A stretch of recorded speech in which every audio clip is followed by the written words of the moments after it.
Good morning. I wanted to do a video on reliability and validity, and if you've ever been in a school district when I have presented a solution, I offer my apologies in advance because I'm going to make a little bit of fun because every time I've ever presented an assessment solution, well, not every time, but most of the time when I present assessment solutions in school districts, they ask me about reliability and validity. And it is the right question to ask, but the reason I sort of grin and chuckle at this question is because most people don't know what the answer should be. So I thought I would give you guys some quick tips on what you are looking for when you ask these questions. Reliability, so I actually made some notes this morning. Reliability is, the way that an assessment or test items function across different administrations and whether or not that is consistent. And so what you're looking for in reality when you're talking about formative assessment, you're looking for a solution is items that have been field tested. So ask your potential provider that you're looking at if the items have been field tested, and if so, what are the statistics that they look at and what are the cutoffs that they use in relation to that testing.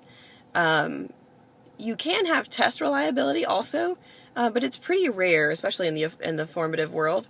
But sometimes if companies are offering you fixed form assessments, they will provide test level or form level reliability. So when you ask about reliability, it's item level and test level reliability, and you kind of want to ask some specific questions because there's a lot of different answers you could get from people that are offering sort of substandard-y solutions. Validity. So validity is really all about the way that the content is written.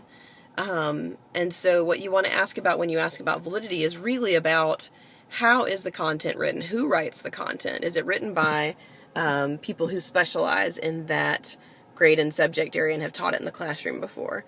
Is it carefully hand-aligned to the standards? A lot of companies will use what is really essentially a robo-alignment to different state standards because we have so many different sets of state standards. And so you want to make sure that you get good documentation around how they align their content to the standards and ensure that it's done carefully with hands and eyes.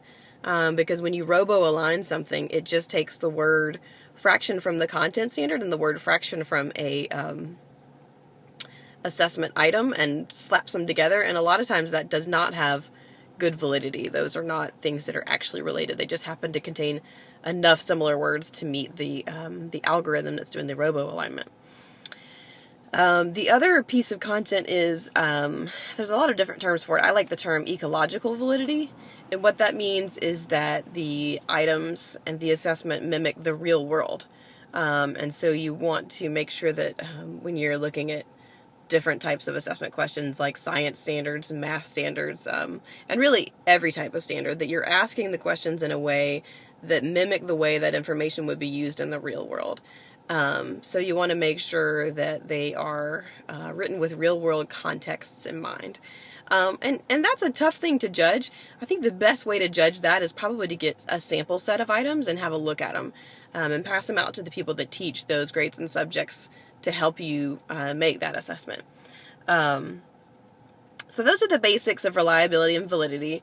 I do grin because everybody asks, but I really don't think that they know what the answer to the question is or what they're looking for. So I've given you a couple of hints here.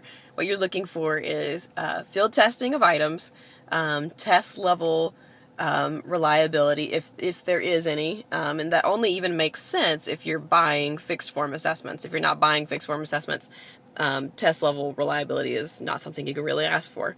And then when it comes to validity, you want to make sure the content is hand-aligned to standards and not robo-aligned, and that it's written in a real-world context kind of way. So I hope that helps. One other thing that I'll throw out there that nobody ever asks, well, not nobody, but most people don't ask, is standard error of measure.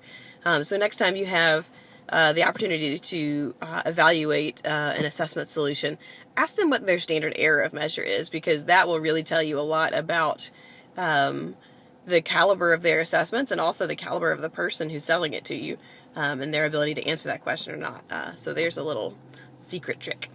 And I may be a little bit biased because I love adaptive assessment, and it has a really, really low standard error of measure, meaning that it's about as accurate as it is as accurate as you can get in today's offerings. So have a great day, and thanks for listening.